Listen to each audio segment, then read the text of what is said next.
Did you know that the writer of Hebrews, especially in chapters 1 and 2, uses a classical rabbinic technique to interpreting scripture?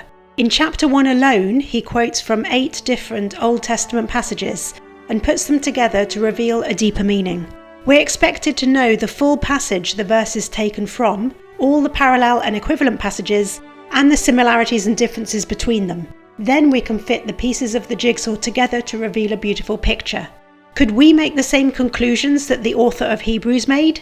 The Old Testament passages he quotes from are speaking about David, Solomon, God, angels, and the Davidic king, and yet he is able to piece them together and apply them to Jesus.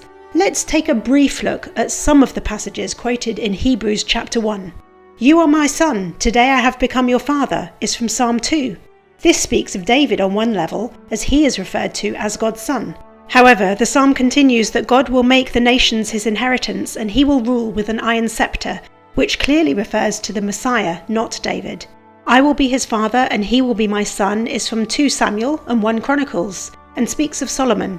There's a subtle difference between these two passages, as one speaks of Solomon being set over David's house and kingdom forever, and the other of him being over God's house and kingdom forever. So, the Son will reign in God's kingdom, yet God does not share his glory.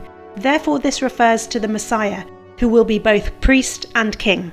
Confusingly, we may not find the quote, "Let all God's angels worship him," if you look it up, as it's from the Dead Sea Scrolls and Septuagint.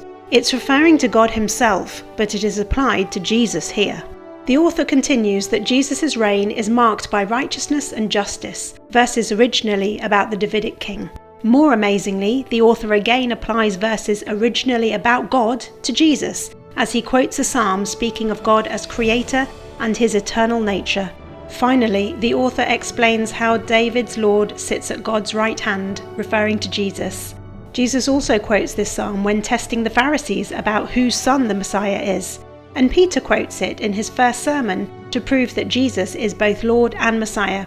That's only part of Hebrews chapter 1, but you get the point. Let's read the original Old Testament chapters whenever verses are quoted in the New Testament. Then we'll understand more. Please like and subscribe for more Bible nuggets from a Hebraic perspective.